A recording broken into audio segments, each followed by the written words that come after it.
Hello friends, চলে এসেছি দুটো রেসিপি নিয়ে। তো আজকে রেসিপি হবে মোচার চপ, আর সঙ্গে হবে মটর ডাল দিয়ে কুমড়ো শাক। তো এখানে আমি মোচা আলুটা একসঙ্গে সিদ্ধ করে নিচ্ছি। এখানে আমি 50% মটর ডালটা সিদ্ধ করেছি, আর 50% সিদ্ধ করবো আমি শাকের সাথে। নুন হলুদ দিয়ে নাড়াচাড়া দিয়ে একটা সিটি মারবো, কিছুটা ভাপ আমি বের করে নেব যাতে আমার শাকটা গলে না যায় একদম। তো এখানে নিয়ে নিচ্ছি ডাল বাটা, আলু সিদ্ধ, মোচা সিদ্ধ। এখানে চিলি ফ্লেক্স দিয়ে দিই 1 চামচ, ভাজা জিরে 1 চামচ, কালো জিরে দিয়ে দিচ্ছি। সঙ্গে দিয়ে দেবো নুন হলুদ। এখানে আছে আদা থেতো করা, আছে কাঁচা লঙ্কা থেতো করা 1 চামচ দিয়ে দিচ্ছি টেস্টের জন্য, চিনি। তো ভালো করে সব কিছু আমি মেখে নেব। তো মাখা হয়ে গেলে এখানে আমি কারি পাতা দিয়ে দিচ্ছি, কারণ নিরামিষ পুরোপুরি, যার কারণে কারি পাতা দিয়েছি। একটু সর্ষে তেল দিয়ে মেখে এরকম করে গোলা পাকিয়ে নেব। আঙুল দিয়ে ড্যাব ড্যাব করে আমি এরকম চ্যাপটা করে নেব।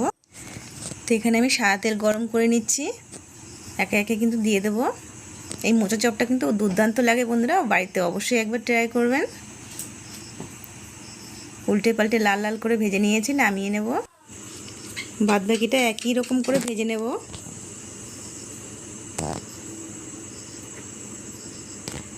আমার কিন্তু মোচা চপ একদম রেডি।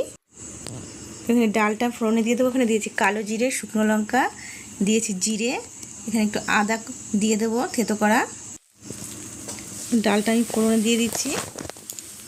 ডালটা কিন্তু গোটা গোটাই থাকবে, কিন্তু একদম গলে গেছে বন্ধুরা। একদম গলে গেলে ঘাইটা হয়ে যায়। তো এখানে আমি স্বাদ মতন চিনি, 1 চামচ জিরে গুঁড়ো দিয়ে নেড়ে চেড়ে আমি কিন্তু নামিয়ে নেবো। আমার ডালটা কিন্তু একদম রেডি।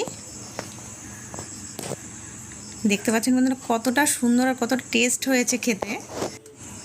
বাড়িতে অবশ্যই একবার ট্রাই করবেন, অনেকেই সুস্বাদু লাগে এভাবে ডালটা রান্না করলে। তো আমার ভিডিওটা যদি ভালো লাগে একটা লাইক করে শেয়ার করে দেবেন। আমার নেক্সট ভিডিওর জন্য সাবস্ক্রাইব করে দেবেন। আজকের জন্য এখানেই।